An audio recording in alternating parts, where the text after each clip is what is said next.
Hey there, this is Steve, the 535i guy, and here's my 535 up in the sky. Look at that. We got it up on jack stands. Doing some major work on it, and I figured we would just work on this all at the same time.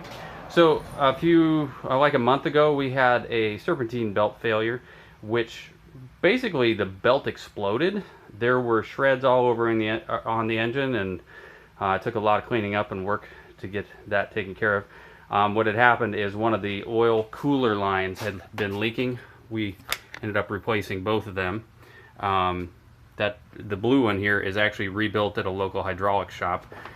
The other one I couldn't get rebuilt to bend that tightly, so I had to buy the BMW one. But you know, rebuild, reuse. It's been working great. So, but the problem is all that oil got on the belt and caused a premature belt failure. We had actually replaced the tensioner pulley probably 10,000 miles ago and the belt, so it was a new belt, but when it gets oil on it, it is no bueno.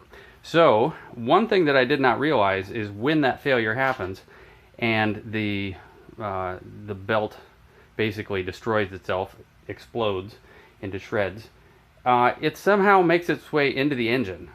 I'm not exactly clear where that happens. I think it's around the crank pulley behind it, but I don't exactly know how that could get in there or why BMW left holes for that to be able to make its way in there. But here's what happens then. Let me get under the car. Ooh, look at all that oil.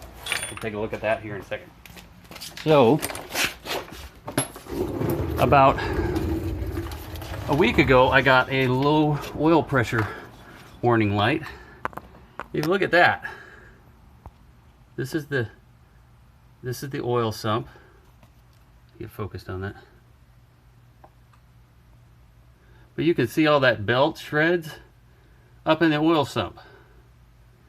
All those all those belt shreds end up in the oil pan. There's a bunch of shreds in there, and it clogs us enough that it can't get enough oil pressure for startup. And look at that. Oh my gosh. It was all the way up in there. No wonder it's got low oil pressure. So this is not a simple job because you have to drop the subframe for it, which I actually have done before because I've replaced the subframe previously. But this is a motorcycle ATV transmission jack that I just stuck under there. You have to lower the subframe while you keep the engine supported up top. I'm going to pull the sump. I'm going to pull off the oil pump itself, and then I'm going to check every part of the engine I can to see if there's any more bits of this floating around in there.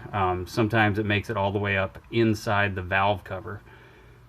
Again, this is a really stupid issue.